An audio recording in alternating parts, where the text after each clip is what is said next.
Hello, welcome to another edition of the Environmental Protection Agency's monthly feature, The Environment Matters, where we highlight the work of the agency as it regards to national development and sensitize you on your roles and responsibilities as citizens of this beautiful country. Ultimately, the goal of this program is to ensure the protection of human health and the environment through education and awareness. I'm Candacie Thompson, Senior Environmental Officer at the Environmental Protection Agency. This month's feature will focus on the forestry sector, and our discussion is twofold with two very competent and knowledgeable guests. The first part of our discussion will focus on forest management with regards to the EU FLEGT engagement or arrangement, and the second aspect will focus on the work the Environmental Protection Agency has been doing with regards to management of our forest resources. So at this time, I want to welcome our first guest, Ms. Karen Small, Senior Environmental Officer at the Environmental Protection Agency. Karen, welcome to the program. Thank you very much, and good morning. So Karen, to start off the discussion, many persons probably are not aware of what EU FLEGT is about. You know, they're now hearing about it, and it's an acronym too. Could you just shed some light on that? What does that acronym represent? Okay, so first of all, the Guyana Forestry Commission, let's just establish that is the focal point for the EU FLEGT Voluntary Partnership Agreement. The EU FLEGT stands for the European Union, Forest Governance, Enforcement and Trade. That, with that being said, it ensures that forest produce entering the Europe market meets certain requirements. And so through the EU FLEGT, the Guyana Forestry Commission would have established the Guyana Timber Legality Assurance System, which ensures due diligence before forest produce enter the Europe market, meeting their regulations. Okay, so EU FLEGT, when did this whole process start? EU FLEGT backdated. It's been a while in Guyana. They were about 2013. For that period to now, now we're at the implementation stage of that process in the country, and again, forestry has their system in place to ensure that the implementation of this process is seen. It's carried through. Yeah. And you mentioned VPA, Voluntary Partnership Agreement.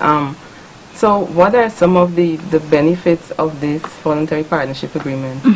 So the Voluntary Partnership Agreement, the aim of the Voluntary Partnership Agreement, one, is to ensure local governance of forest resources, and two, to ensure that produce, again, as I said, entering the Europe market meets due diligence. Okay, and you mentioned the Guyana Timber Legality Assurance System. Just clarify, how is that related to this VPA? Well, the Guyana Timber Legality Assurance System underpins the Voluntary Partnership Agreement.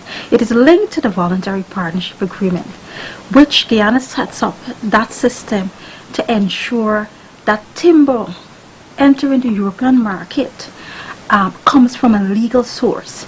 And that Timber Legality Assurance System works with existing legislations to ensure that check and balances are met before forest resources again enter the European market. Okay, so if I get you correctly, with the VPA, Guyana has to set certain standards nationally. Yes. So this timber legality, that is ensuring that all the necessary legislations and stuff complement each other, and we have systems in place to meet the requirements of the European market. Definitely. But what are some of the benefits of the Guyana Timber Legality? It tackles illegal logging. That is the first thing it does. And so by doing that, and let me mention that even if produce do not go to the Europe market, the Guyana Timber timber legality assurance system ensures due diligence even at this level. So projects that are not covered under the voluntary partnership agreement or will not see the Europe market still will be subjected to due diligence. Okay. So it's a matter of yes, control, as you said, checks and balances. Yes. So you mentioned legality, though. I know it's a tricky question, but how do you define like legality in this context? Well, in this context, it's ensuring that for sector operators meet the requirements. For example, environmental authorization. He has to acquire an environmental authorization.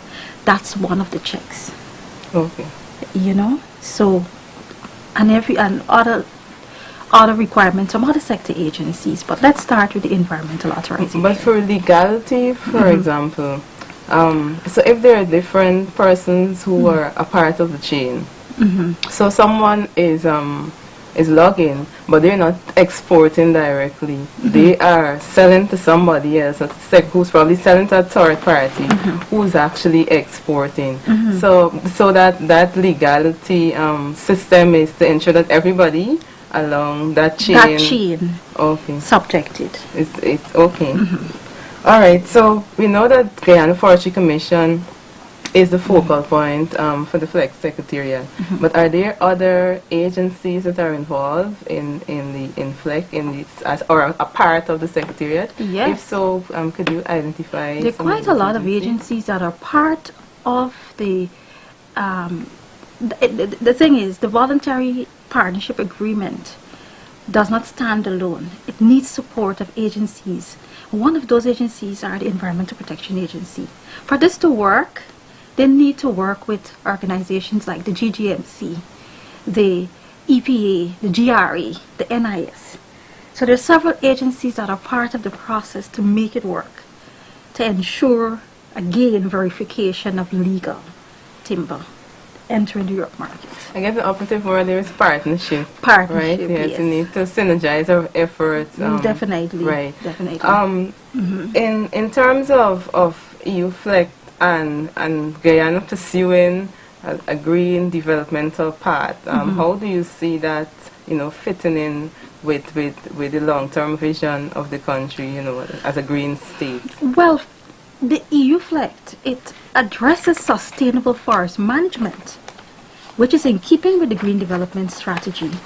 So once you're going to tackle illegal logging, once you're going to ensure due diligence, there again it's contributing to sustainable forest management, which ties into the green development strategy. So you mentioned earlier that the EPA is a part of the FLEGT Secretariat, and the EPA will be instrumental in granting environmental authorization, right? So some persons may be asking if they already have a forest license from the Guyana Forestry Commission, will they still need to have an environmental authorization? They still need to have an environmental authorization. And what has happened, even when we're going into the process of, forestry is going into the process of issuing a FLEGT license, before a FLEGT license is issued, an environmental authorization must be obtained. And for those operations that are existing with sawmill operations, timber dealer operation, even though they're existing and they may have a forest license, forestry is now sending them to obtain an environmental authorization.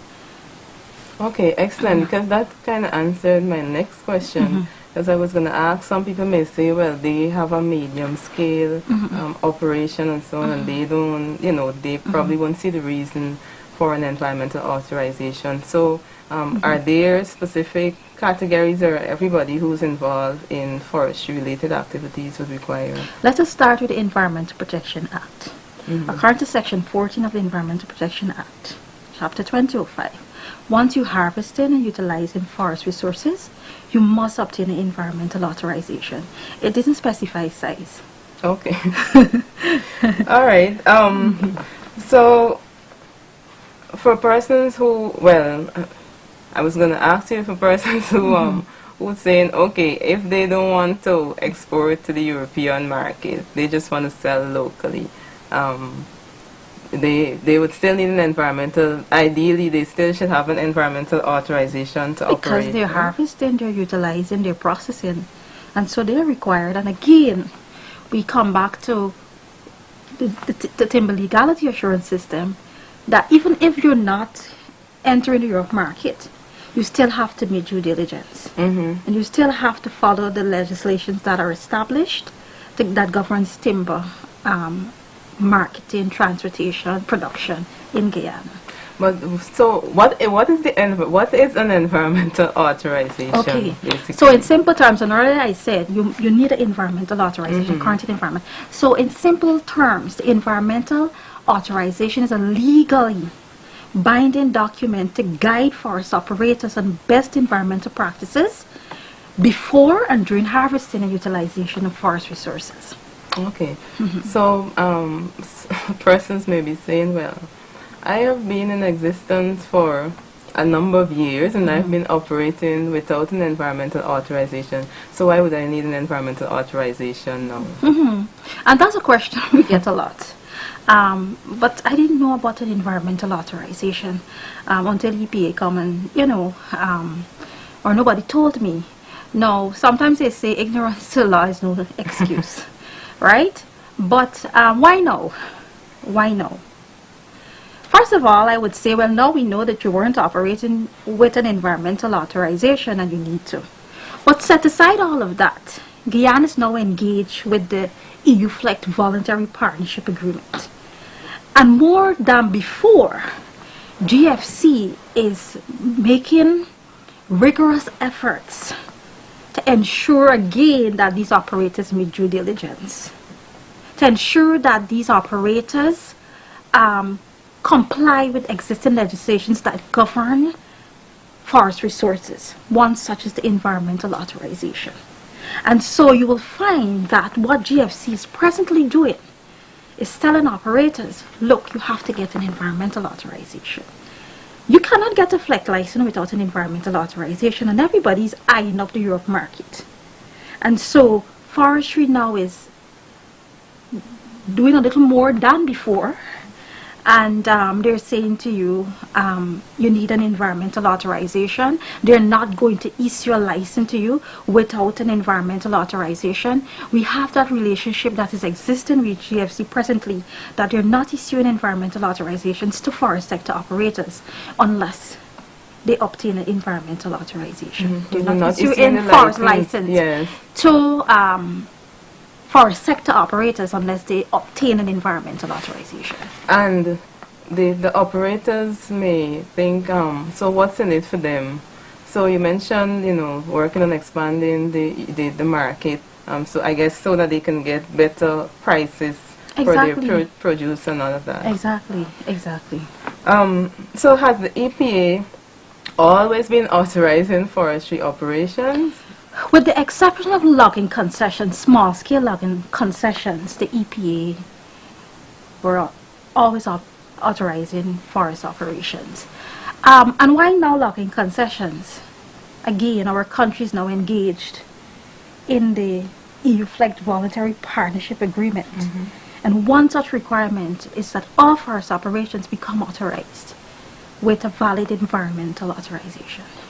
And could you probably just shed some light for those who may be wondering what's the difference? And forestry has, strict guidelines and rules and so on that they should adhere to. So what's the difference between, or some of the main differences probably between a license from the Guyana Forestry Commission and environmental authorization? They probably have a lot of similarities and they complement each other, but what are some of the areas that you want to flag that will be captured in the environmental authorization that will now be covered? The thing is, Candacie, is that first of all, the environmental authorization is issued by the Environmental Protection Agency. Forestry, timber dealer license, sawmill license, timber depot, state forest permission, timber sales agreement are issued by the Guyana Forestry Commission. Let's say, for example, a timber dealer's license. Forestry will issue a timber dealer license to sell timber. So let's look at the difference here. for this particular lumberyard, they will issue timber dealer's license to that lumberyard to sell timber. We will issue environmental authorization to that very lumberyard to ensure that the integrity of the environment is maintained. Okay.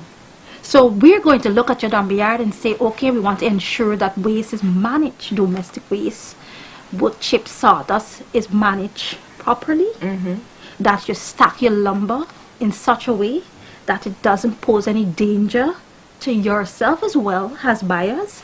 And so this is the very difference between GFC license and EPA authorization. Okay. Excellent. So for logging operations, there are some people who, they're not sure how, they should go about becoming authorized. There are some persons who have portable mills within their concession, probably one or two, and they have chainsaw operators and so on. And they may be wondering, is it that they need to have the portable mills, all the mills and all the operators, authorized separately, or, how does it work? Actually, Candacie, that has been discussion that the agencies continue to engage in, because what we're exploring, the logics in it. Community forestry organization, for example, may have 5 concessions and 2 portable mills. What we're looking at is, what we're exploring is authorizing the concession. And on that authorization for a concession, the portable mills will be represented. Okay. So because sometimes what you sense. find is that, look, only recently one of the environmental officers went into the field, and she went to do an inspection way into a concession. Because portable mills, mark you, they move from concessions to concessions. So a community forest operator may have 5 concessions, and this one portable moving from concession 1 to concession 2, maybe in a matter of weeks. So to make long story short, it's best we explore authorizing the concessions. So it captures everything regardless of where the mill Exactly. goes. There are a few things that we will need to iron out, but we're looking in that direction. Okay, excellent. And for the environmental authorization, though, how long is it valid for? Well, according to the environmental authorization regulations, environmental authorization should not extend 5 years from the date that authorization was granted. So environmental authorization should be valid for 5 years. So, but can a person apply for an authorization for 1 year, 2 years, 3 years, up to 5 years, any Yes. amount they want? You could, when you apply for the environmental authorization, you could pay for 1 year. You could pay for 2 years, but we advise persons not to pay for 1 year. Because it goes by quickly. Because after 6 months, you have to apply for renewal of that authorization. 6 months prior to the expiration, yes. Okay. And what about the application process? What type for a forestry operation now coming to get authorized? What kind of documents they probably need to bring? Well, along? in the actual application, have a checklist of So you documents. need to fill out the application Yes, form. you need to fill out the application form, and there are a checklist of documents, your ID, land ownership, SFP. There's a list of in that will guide operators as to what they need. And they can access that on the EPA's website. Or They come could in. call us, and when they get that form, that checklist is there. Okay, to so advise them. if someone is having some kind of difficulty or so to fill any section of the form, can they come into the agency, to the area, the program that deals with forestry operations to get some kind of assistance? But we must recognize that the agency is a very facilitating agency. And so we work with operators to bring them into authorization. And if that is what we have to do to help them, that's what we do, to help them so that they could come into authorization. Okay, so basically the fees would be the application fee. There's the And then- application fee, and then there's the application fee for 50 US. And then there is the permit, that's for new application. Then there's the permit fee, which ranges from 100 to 3,100 US per year, depending on the scale of the operation. And depending on how long you want it for as well. And the impact the operation has on the environment. Okay. But that is subjected for the new projects to EPA's screening criteria. And the decision. Just for those persons who are paying in local currency, whatever whatever is the exchange rate. I know Scotiabank. Yes, Scotiabank exchange rate that is on that given day. That's what they're required to pay. Some persons have asked whether they can apply through a local office like an NDC or whether they can send an application through them or anything like that. Candacie, the thing is that I'm not aware of any memorandum of understanding or any arrangement for them to send through the application, because they got to pay for the application. So one thing is sending it, but another thing is that you got to still pay for it, and EPA has not put any system in place directing any local organs for application fees to be paid through them. Well, I'm glad that you made that clear, because I know I'm aware the agency had a few incidences where persons presented fake permits that they were granted from some other agency or body and so on. So the Environmental Protection Agency, we should state that clearly, is the only organization authorized and empowered by law, the Environmental Protection Act, to grant environmental authorization for developmental activities. Exactly. Right? So just don't be fooled, anywhere people telling you that they could, help you get this thing and all of that.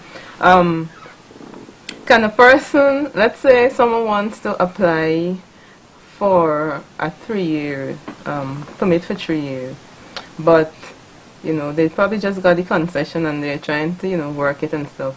Can they pay for their permits in parts? Well, but Candacie, that's what I'm saying. Like, you don't have to pay for 5 years.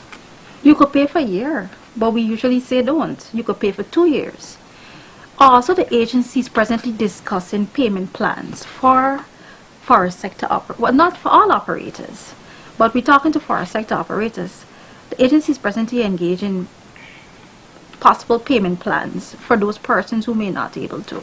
And what about persons who probably they're authorized, they applied for the authorization, right? But some cousin or somebody comes in and they want to transfer that operation to that person.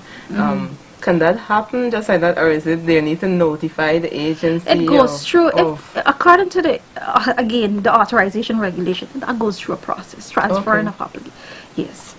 All right. So, but so far, as it is now, if a person is applying for a permit for a logging concession, and they don't have, but they intend to have a portable mill, for example, because that's the most common piece of equipment, they could state that in the onset, in the application, right? They have to. Yeah. They do have to state. Because otherwise you'll have to do a variance if you change the condition. If you change it after that, yes. Yeah. The EPA is currently involved in a project, FAO EU FLEGT, on capacity building for community forest organization. Could you just give us some background into that project? Well, the EPA received funding last year amounting to $104,000 US from the FAO EU FLEGT program. That funding was for that and is for that project, providing capacity building assistance to community forestry organization on the environmental authorization process. That projects allow for EPA to work with 69 community forestry organizations that exist in Guyana to build their capacity to become authorized, meeting the requirements again of the voluntary partnership agreement. So what do we do there? We worked with these operators. We go through the requirements of the environment to acquire an environmental authorization. We assist them to fill up the application form. So when these workshops are finished, we're sure that they're They know what is an environmental authorization. They know the importance of that environmental authorization, as well as they know to fill that application. And so this project has extended from region 1 to 10. We're working with operators. So far, we would have received positive feedback. So far, we've worked with quite a lot of community forestry organizations. I think out of the 69 to date community forestry organizations that exist, EPA would have worked with at least 27 of them, reached 27 of those community organizations. And so we're still working to achieve a 70% authorization of all community forest organizations at the end of this project, which ends in September. So for community, probably just to shed some background for those who are not aware, community forest organization, what are they? What's like the composition? But I mean, community is the operative word, so I guess they are part of a community, there is a specific community in a respective, in a region or so. But what is community forest organization? How is it, different from the other? The community forest organization, it's a community forest organization, is a community forest management agreement that is done with the community and the Guyana Forestry Commission. So for example, we have let's say for Coquan, we have the Upper Berbice Forest Produce Association in Region 10. That is considered a community forestry organization where there's an executive body and members of the community that are involved in logging operations, that are given concessions, small scale forest operations, for them to carry out these activities within their community areas. Okay.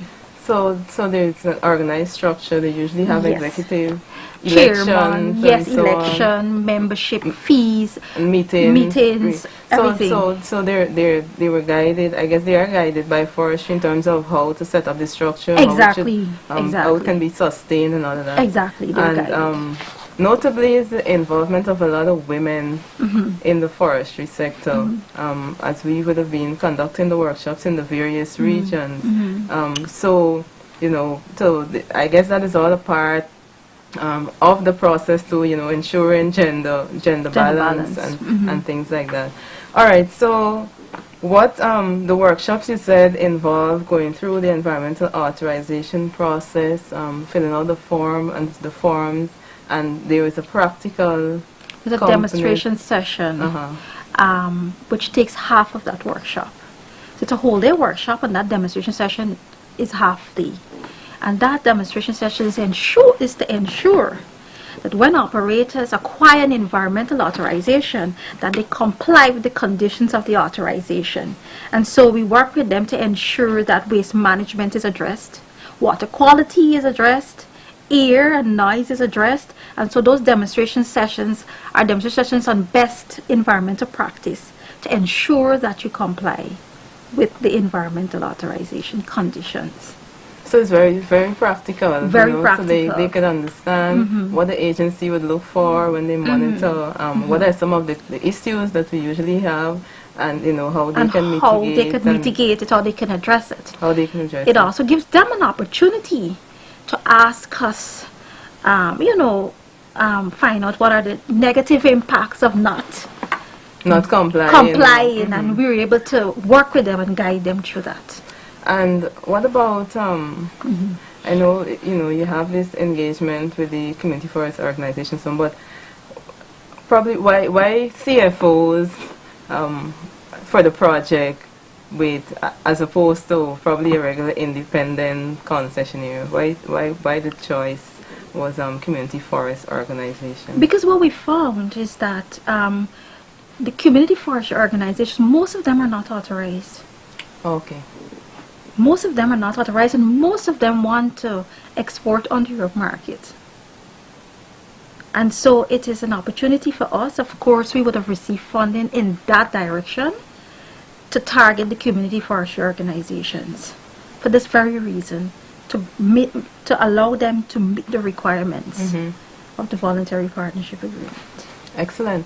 So for persons who are probably a part of the CFO and they were not involved in any of the workshops, and probably they reached the workshops for their specific region, those workshops would have passed, and they want to apply for an environmental authorization, I know ideally the persons representing the CFO should be apprising the other members, in terms of what the workshop entails and what is necessary for the CFO, because this is it's partnership and it's collaboration, for people to come up to scratch with what the requirements would be for EU FLEGT. But some persons may want to say, well, I'm operating under the CFO here, but on my own concession. But can I come to the EPA independently to apply for my own environmental authorization, or does everybody need to go through, whether it's 2 or 3 or 6, or regardless of the number of concessionaires? How does it work? What we are encouraging CFOs to do, and members of CFO, is for them to come through the CFO, because when forestry allocates the concession, they accredit to a CFO, not a member. Okay. And so we want to continue down that line to authorize the community forestry organization rather than an individual member coming to us and to say, this is my portable mill in my car. But you're part of a CFO. And so we are now ensuring that happens. Okay. And it speaks to transparency of the process. Exactly. And all that, because you're supposed to be working together. Exactly. Right? So if any, no sneaky business wrong, anything happens, the CFO is supposed to be aware of what is going on, happening. because they represent you. Exactly. And what we found from many of the interactions too, persons, CFO collect the tags and they distribute and all of that. So they know who are the persons, who would commit a specific breach. And things like that. So the process is, to not only bring you up to bring community forest organization up to scratch and actually prepare them, for bigger things, but it also goes a long way in protecting human health and the environment, because more often than not, people operate, and a lot of times people just go in for the money, but there are safeguards that you need that could come back, to haunt you if you don't take certain measures into consideration. But let's go to this area though. I think we've had some concerns in relation to Amerindian land and environmental authorization. So there's an environmental authorization needed for Amerindian land. No, because Amerindian lands are private lands. Right? But what we're saying to them that we know that you will want your produce to go on the Europe market. But not only that, having an environmental authorization says to the world, says to the country, says to your buyer that, look, my operation is in keeping with best environmental practice. So we encourage Amerindian persons operating on Amerindian lands, or the indigenous people, to apply, that are engaged in forest operations, to apply for an environmental authorization for that reason. So that they could ensure, or you never know where you produce. Exactly. You would want to export. Yeah. And it is good for you. You'll have to reach that requirement. So if someone is logging on Amerindian title lands and they want to be a part, what is there any specific evidence or so that they need to walk with to be a part of the In addition to the application and meeting the requirements set out in the environmental authorization application, we would need permission from the council, because the village council overlooks the management of the resources that exist on Amerindian land. So we would need a permission from the village council saying that they authorize you to carry out activities on this land. Okay, excellent. And we know that EPA and GFC work closely with each other, in terms of synergizing their efforts and so on. So could you tell us briefly what the collaboration look like in terms of management of forest resources, monitoring, or And the thing is, Candacie, while the Guyana Forestry Commission has jurisdiction over the forests, the Environmental Protection Agency has a mandate over the environment which the forest is a part of. Mm-hmm. And so we must always understand that must be established. And therefore, as an agency, we collaborate with the Guyana Forestry Commission to ensure that the integrity of the environment is maintained. And so forestry as a whole, they have a very good environmental management system. Mm-hmm. But we as an agency have to ensure that that environmental management system that they have existing is workable. Mm-hmm. That is our role, to ensure that it works, to ensure that regardless of if you tell us that this is working, to ensure that it works. Mm-hmm. And so, let me give you an example. The Guyana Forest Commission has the code of practice, the guidelines for timber harvesting. Right? And if you go through those guidelines, let's say for waste, because waste is an area that is of concern within the forestry sector.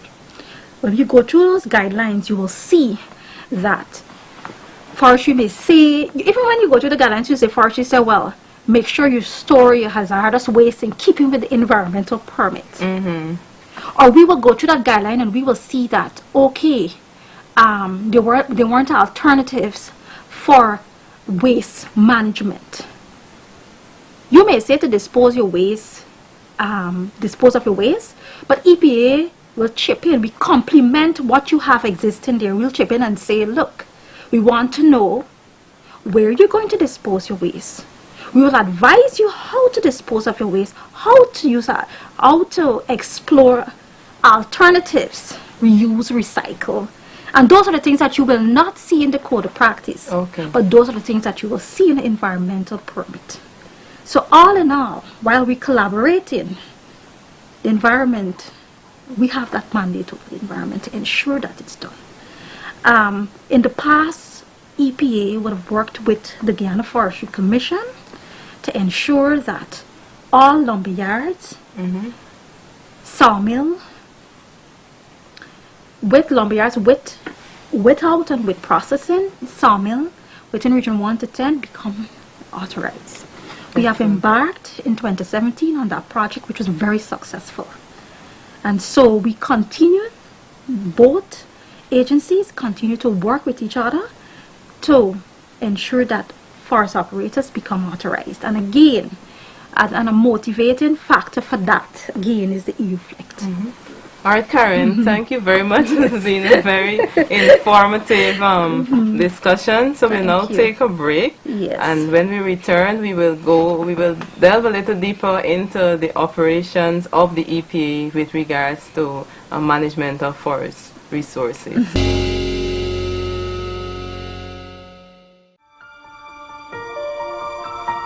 From the gift of Iwakrama to the groundbreaking low-carbon development strategy, Guyana, the land of many waters, land of the giants, has been a leader on environmental management and biodiversity conservation in the Caribbean and on the world stage.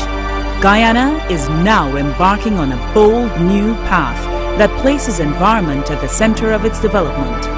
Our country's Green State Development Strategy is our country's long-term development plan that seeks to reorient and diversify Guyana's economy, reducing reliance on traditional sectors and opening up new sustainable income and investment opportunities.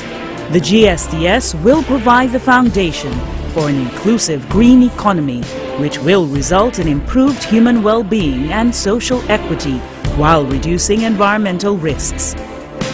In 2016, a bold move was made to ban styrofoam food containers through legislation and enforcement. We join the rest of the world in beating plastic pollution for World Environment Day and beyond.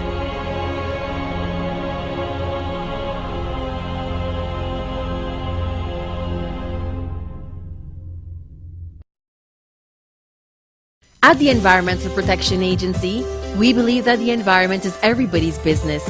We can start caring for our planet by becoming more environmentally friendly in our everyday actions. Here's what you can do. Dispose of waste in a garbage bin. Clean our drains, yards, and carpets regularly. Take a reusable shopping bag to the market.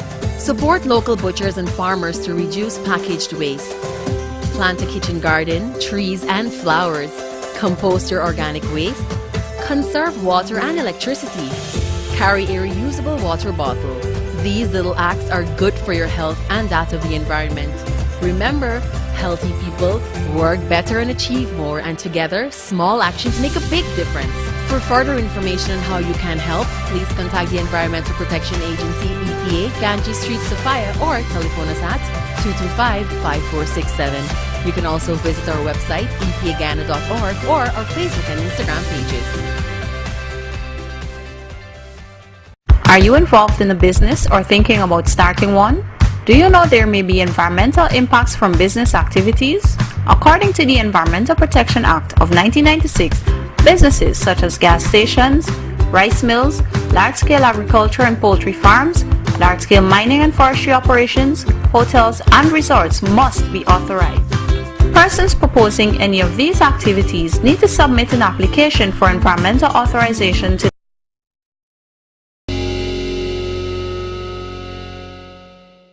Welcome back to the program. Joining us in the studio is our second guest, Environmental Officer at the Environmental Protection Agency, Ms. Saudia Sadloo. Saudia, welcome to the program. Thank you, Candy. So I've been conversing with Karen earlier, and we're speaking about the forestry sector, the management of forest resources, especially with regards to the work of the agency. So Saudia, I know you're a field officer and you've been integrally involved in forest operations. Could you say for us what are some of the major areas of concern that you've had from your interaction in the forestry sector with the various sectors, and what are some of those sectors then? So some of the major areas of concern, and what are some of the, if you can highlight some of the specific sectors that those are related to, or operations I should say. Okay, yes indeed, I am an environmental officer, and I would have done inspections for several forestry operations, and you find that our definition of what a forestry projects relating to that of what Guyana Forestry Commission does, there is a difference, as my colleague Karen would have indicated. So the agency would now be permitting logging operations. We've permitted logging and sawmilling operations, sawmills, lumber yards, lumber depots, lumber yards with processing. We have charcoal production, lock ponds, just to name a few. Some of our major concerns would be, it would vary. Some of these concerns would vary. Across the board, all projects have the potential to have impacts on the environment. So you would find that in all areas, what I've just listed, you'll find the potential for waste management. The concern there would be the way in which waste is managed. In terms of logging operations, biodiversity loss. For a typical sawmill, we have noise, dust emanating from those processes, especially if you have processing facilities that are working from wee hours in the morning to in the evenings. You would find let's not forget that some lumberyard facilities are located in not just commercial or industrial zones, but in residential communities, and we do have complaints about issues of noise. We acknowledge that, we do complaint matters with regards to that, but those are some of our major concerns and the areas that are of interest to us. Yes. Critical to what you just mentioned, that every activity would have an impact. Correct. Right? So what we want to measure is the extent or the degree of that impact, and to actually reduce the risk and the negative impact an activity can have. So what the environmental authorization does is to give you specific guidelines in various areas in terms of how you address some of those potential impacts. The authorization basically forecasts what some of the impacts will be for a specific type of operation, and have mitigation measures. But with that said, Saudia, for a typical inspection, right?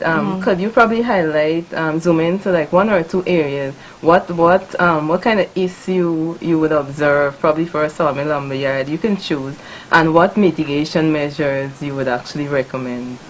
Well, first, I must say that when we're conducting an inspection can vary. Usually we would mostly do for what we call a site visit inspection. Those are facilities that are not permitted by the agency that are now coming on board to become permitted. And as opposed to those that are already existing that are applied to the agency for a permit, we would also do inspection for those among others. But I'm going to focus on those two areas. So in relation to me doing an inspection for a sawmill, a typical example. So if I'm on site, I would usually go through your application before in relation to your project summary. So that information feeds me what I'm looking for when I get on site. If I go there and I see something different on the site, on the ground, based on what you've submitted is not the same, obviously I'm going to recommend, for example, a lot of persons are issued with protective gears and protective gear, and usually staff do not wear them. So that's one of the first eye-opener. When you get on site, persons would have on nothing relating to what their job description is. So they're milling, they're cutting, they're processing, you name it. No gloves, no respirators, no long boots, whatever is required for you to do the job your design are designated to do. Sometimes they don't have on those equipment. Another thing is that you would find that for a sawmill, usually because of the quantity of waste that is generated from the processing of a daily operation, you would find there is no dust collection system. And when I say dust collection system, usually we look for ventilation. We look at there's an extractor system where your equipment are connected to a blower, and it takes the waste into a containment bin. So usually most of the time that's one of our major concerns, because you're generating maybe 75% of waste. Let's just say, because as a maximum your containment bin should be holding, right? And you'll find that some areas where your mill is, let's say the portable mill, waste is built up. Where your edger, your planer, your molder, whatever it is, it has to be connected to the dust extractor system, which takes the waste from the actual facility into the containment bin. Another issue is that not all containment bins are contained. When I say contained, I mean they're properly built, 4 walls covered at the top. And usually, if that sawmill is located on a riverfront, or where it have the potential to pollute the waterway, hence that would be a major concern for us. But the permit will actually give specifications in terms of how they should build a containment bin, or would point them to yes, what we the would agency we would specify and let them know that, okay, this is what the agency is looking for. We even come down to them on the level where before you're actually issued with your permit, you understand what you're signing to. We let you know, even though it's legally written, okay, sir, ma'am, this is what it means. Do you understand? Yes, we do, and this is what you're signing to. So we do let forest operators know that. And you mentioned a very important point, personal protective equipment. Yes. Right. A lot of persons, they think that hinders their ability to work. Yes. So you find people that are working in most cases, and they're exposing themselves to dust, to noise, and Correct. all these things. And what we want to emphasize, though, it's important even for employers to view the safety of their employees as priority. Correct. Because while they might think that if they have a choice, they will not wear it, ultimately, because it can come back to you as the employer. If an employee gets harmed on the job, or even from prolonged exposure to something, hearing loss, or develop some kind of respiratory disease or something like that, it means that that's lost time, lost production for you too, because in some cases you may have to assist with funding the medical expenses or taking care of the family members, Correct. you know, and all of that. So it's important, even as the employer, to emphasize the need for personal protective equipment, and people should care for themselves. While you know you want to make money and stuff and to produce and for things to go well, you have to take your health and your safety into consideration, because the money makes no sense if you're lying in a hospital That's bed, true. basically. So Saudia, if you conduct a site visit for someone who's permitted, Yeah. and they are in breach of their permit conditions, what are some of the measures you would take? Well, what I can also say is permitting can also fall with persons that are existing, because we're trying to get those that are not permitted on board, and persons feel because you're already existing, well, I'm okay to operate where I am, and I've been here for years. So the agency is trying to get those on board as well, those operations on board.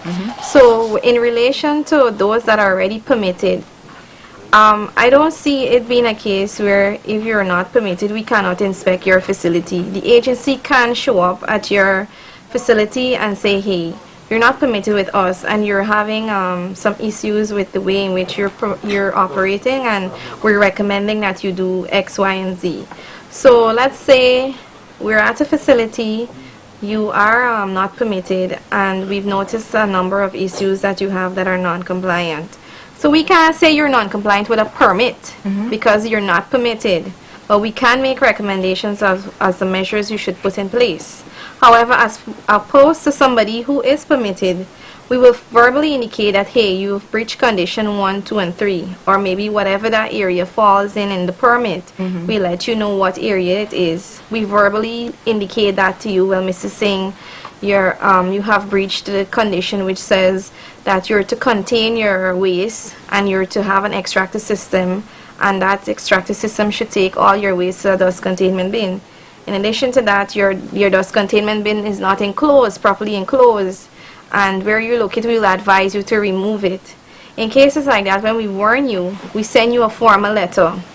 So you just don't hear it by us having an inspection or being on the ground. So there is warning, and we give you timelines. So depending on what is recommended for you to implement at your facility, a timeline is given. So it can vary. It can be a month, 2 months, 3 months, or even longer, depending on what it is that you have to put in place. So when the actual corrective measure is in place, the developer has the option of calling the agency, saying, hey, I've implemented the measures you've recommended to me via the letter. I've even done it before the timeline has expired. Can you visit me? We would say sometimes watch.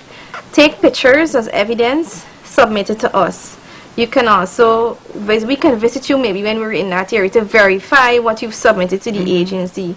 Or sometimes we would go ourselves and we do the inspection based on what you've said that you've implemented, and we're satisfied. Once we're satisfied, we go ahead with the next step, which is either to permit you, or we work with you in submitting documentations, because usually as well, even though you may be, oh, my state-of-the-art sawmill is in compliant with what the agency looks for, what GFC looks for, and other regulatory agencies, you find that your documents are not in line. When I say your documents are not in line, maybe your central housing and planning, depending on where you're located, the facility is not permitted by CHMPA, or maybe you have issues with sea defense, or you're not supposed to store logs or haul logs on the riverfront.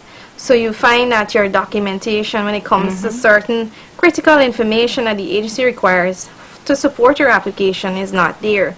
So you can be compliant in one area but in another area, but we will work with you in getting both areas aligned so that you can become permitted with us. We don't hold you to say that you must and you have to before we permit you. We put it as permit conditions as well. That's why if they read their permit, you will see that you have a timeline of 3 months maybe to get your Guyana Fire Services permission to have that submitted to us, because that's a document that is required on a yearly basis or renewed on a yearly basis. So is GRA, which is business registration. So there are other documents that we would request for, and if it is in the application, there's no need to ask for it. But mine, when your permit has expired, or it has come to that year of expiration, whatever amount of time you've indicated that you'd like to have it for, we do ask for certain documentations that are only issued for on a yearly basis to be resubmitted. So because you want to ensure sure that they're compliant. It's total because compliance. in addition to that too, the reason why we do that is sometimes your activity type changes. So you may, based on your location, you may have had a lumberyard before. The lumberyard was with processing. When I say with processing, it may have had an edger or a planer or just a resaw. And you decide now you want to add a portable mill. That changed the activity type of your project. And the impacts. And the impacts as well. So you will need a no objection letter from the local authorities, whether it be the RDC or the NDC in that case. So in addition to just the NDC and the RDC, maybe you would need other no objections from other authorities, but that's just an example. So that's just a typical example of what, in a case like that, why we would require you to submit a document if you would have had a facility that was permitted before in this activity type and it's now been changed. Excellent. And of course there's a time frame to the degree of leniency too, and it depends on the level of risk the project will pose, and of course the agency, if it has to, will move to enforcement, right? So we're just about wrapping up now. On the United Nations General Assembly declared March 21st as International Day of Forests, and fittingly so, the theme for this year is forest and education. Right, and we've been dealing with capacity building and all that, because some people, more so, a lot of people think about the forest as just trees and you just extract logs and that's it. But Saudia, if you could quickly just highlight what are some of the services, just a few of them, that the forest would provide. Karen, you can chime in a little bit too. Well, I'll start and then probably Karen will add a little to what I have to say, but we must remember the purpose of the forest. I mean, yes, we are one of the leading countries, I can say proudly, that we have a vast amount of forests.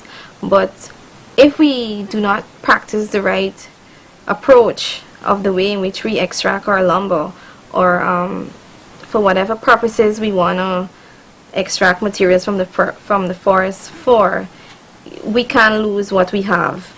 Our forests serve a lot of purposes in terms of the carbon sequestration, climate change, and we can go on and on. The information is out there, but it's our attitude as well it comes back to. So it's all about us preserving what we have, conserving what we have, protecting what we have. That's what the EPA is about. And not taking for granted that we have an abundance of things. Correct.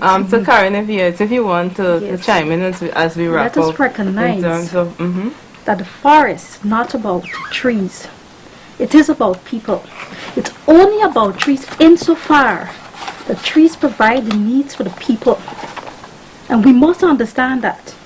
The forest, we depend on the forest for everything. Food, medicine, clothing, shelter. The list can go on and on. And if you do not manage the forest sustainably, the negative impacts could be great. And Guyana is 75% of our country's forest vegetation. And that is something we should celebrate. We have a very low deforestation rate, and that should continue. All right? And so, let us understand, in celebration of the International Day of Forests, it's important to us. The forest doesn't belong to the government of Guyana, it belongs to the people. And the onus is on us to ensure that it's managed in a sustainable way. We must take that message. And that's critical. Very critical. Education, education, education. People need to understand that it goes beyond, just extracting love. Exactly. It can compromise the quality of our lives, right? If we Very don't much take so. certain measures. Very in much place. so. All right, ladies. Just any final thoughts, words, appeal to, especially I know we're zooming in on forest operators at this time, but any specific final thoughts you want to leave with them as we wrap up? What I want to say to forest sector operators is that we know and we've learned in interacting with you that you're looking at the environmental authorization and the various licensing process has something cumbersome, has an extra burden on you. But let us understand that these systems are put in place to ensure sustainable forest management. And what is sustainable forest management? Sustainable forest management is you being able to extract from the forest and still ensure the health of the forest. Sustainable forest management is ensuring that the future generation is still able to benefit even when you are benefiting and you're extracting. And so these measures are put in place. Look at it from this perspective, that the environmental authorization is put in place to ensure sustainable forest management. All right, so you just have a few seconds. Okay. I just want to reiterate that the environment is everybody's business. So I would encourage also that persons from the forestry operators, whoever you are out there that are not permitted, you can comment to us, you can talk to us, we'll assist you, we'll let you know that if you're whatever you're doing, if it's on board or not, and we'll work with you in becoming permitted. All right, thank you ladies for joining us, and we want to say thank you for letting us into your home. You can check your screen for the broadcast times for the Environment Matters, and remember at the EPA we're always willing to hear from you to get your feedback, so you can send us the messages on Facebook. You can check out our Twitter, our Instagram, and YouTube channels, even our website. Right, and we're always willing to hear from you and to assist you wherever we can. So once again, thank you for watching. I've been your hostess, Candacie Thompson. And remember, the environment is where we all meet. It's where we all have mutual interest, and it's the one thing all of us share. And those are the words of Lady Brower Johnson, which I want to leave you with until next time.